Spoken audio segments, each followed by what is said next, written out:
Assalamu alaikum wa rahmatullahi wa barakatuhu. My dear students, today in chapter number 9, we are going to see essentials of a good business letter. See, in previous lecture, we saw that what is the specimen, how a letter is written. Now, what are the essentials of a good business letter? What are the most important, the essentials, importance of writing a good business letter? Now see, this topic contains 8 C's. Okay, good business letter is that which conveys maximum information in minimum words, and it should be with clarity and correctly. The letter should be very clear, the letter should be correct, and the letter should have maximum information in minimum words. These are known as 8 C's of a good business letter. These 8 C's we are going to see now. The very first one is clarity. Clarity in what? See, the message of the letter must be clear at the first reading. When the receiver is reading the letter, after reading it the very first time, the receiver should be very clear about what the letter is speaking. See, clearness depends upon the below factors. What are the factors which says that the letter is clear? See, the words should be very simple, common, everyday words which everyone can understand. Use of technical words should be avoided. While writing letter, the secretary should pay a lot of attention to clarity. That is, simple words should be used, common everyday words, and technical words should be avoided. Now see below examples. Ornamental. What are the ornamental words which you are supposed to avoid, and instead of that you are supposed to use this simple words. To demonstrate means to show, right? So instead of using the word demonstrate, secretary should use everyday word, that is show. Previous or prior to, that is before. Subsequent to, that is after. So yes, secretary should write letter clearly with using simple words. The second C here, and now see here, clarity in the sentence also we will see. The sentence should be simple and short.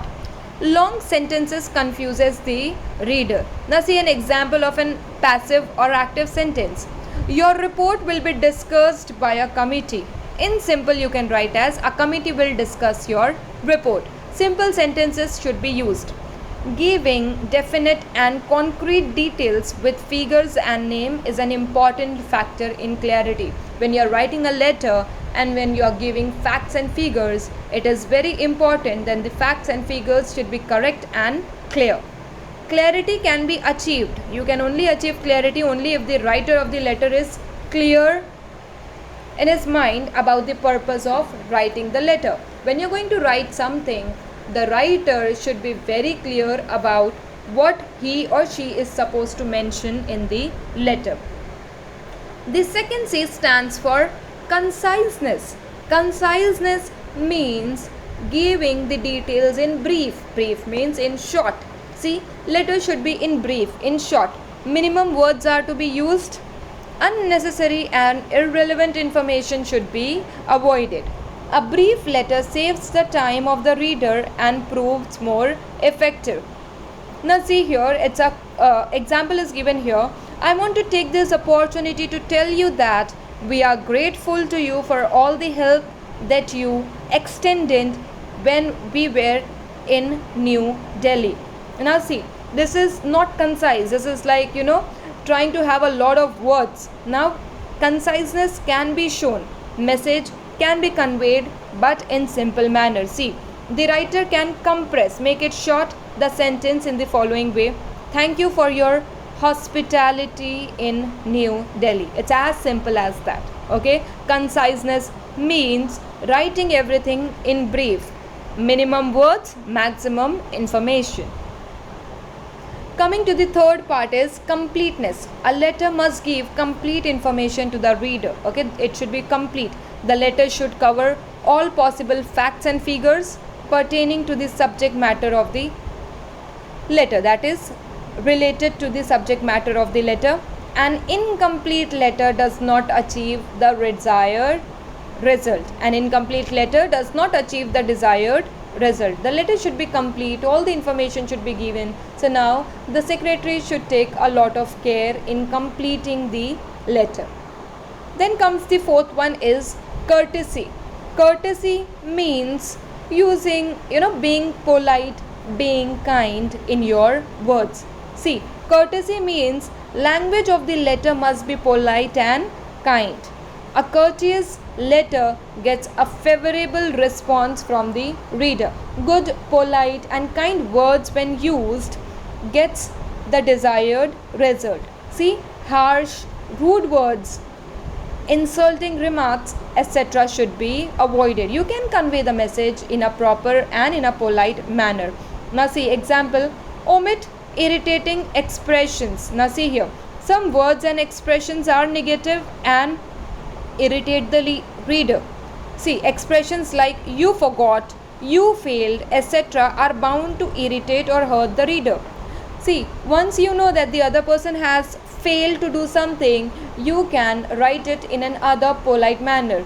See, you can clearly say that kindly please send it again. Okay, kindly please send it again. See, I'm trying to be polite and I'm trying to be kind in my letter.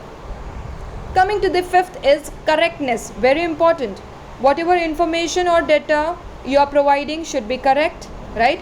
A letter must be correct in every aspect, especially in appearance and form. Appearance, especially in the format and form of the layout, in grammar, spelling and use of language, and in the information it conveys. If the data is written, it should be correct.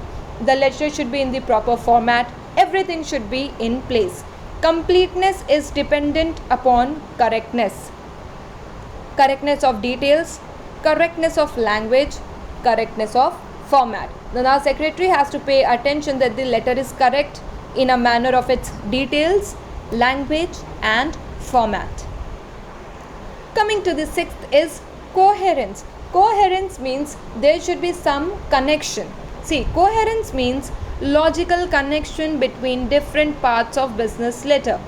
One part should be connected to the other part. Example, a letter should be written in a logical sequence. Logical sequence, see, usually a business letter is divided in 3 paragraphs. We have seen already. Coherence means the first paragraph should lead the reader to the second paragraph, and accordingly the second paragraph should lead the reader to the third paragraph. Thus, there is a chain-like connection between 3 paragraphs of a business letter. See, when a short example I'll give you as when you try to convey a story to the person, what will you do? Okay, there will always be a connection with what you are saying. If I say there are 3 paragraphs in the story, what will you do? The concluding part or the main part of the story you will say in first, and then the whole information you will give later on? No. The letter, like the story, the letter should always be in a proper logical manner, and each paragraph should connect the other paragraphs. Okay, this is known as coherence. Logical connection between different paragraphs or parts of business letter. Coming to the seventh is consideration. Consideration means you have to consider the other person you are writing a letter. See, this is also called as use of you attitude. The letter should be written from the reader's point of view. Now see, there is a huge difference between I'm going to consider. See, if I'm trying to have a conversation with a first grade student, I'm going to use simple words. I am going to eat, right? And if I'm trying to have a conversation with you people, I will be directly as I'm going to have my meal, I'm going to have my lunch, or I'm going to have my meal. Make a lot of difference. Now I'm going to consider the other person to whom I'm talking to. The writer should give due importance and consideration to the reader and consider the problems of the reader as well. The reader has to be motivated to act after reading the contents of the letter. You should motivate the reader to take the desired action or decision. And coming to the eighth one is cheerfulness. Cheerfulness means writing letter in a good mood. See, a business letter projects the personality of the writer. A business letter written in a sad mood fails to create effect on the reader's mind. A letter should be written in a cheerful mood. Your mood should be in such a manner that yes, you are happy, and then so at that time you try to convey the message properly with the good words. The writer should select the appropriate time and condition to write the letter. A business letter should be cheerful, important part. A cheerful letter is positive as it shows the spirit of the hopefulness. Now there is a hope when you write a letter cheerfully with good words, completely, correctly, concisely. It creates a hopefulness for both of the reader as well as the writer. So here these are the 8 C's of, or I can say the essentials, the important part of the good business letter which the secretary should concentrate on. That's all for today, class. Thank you.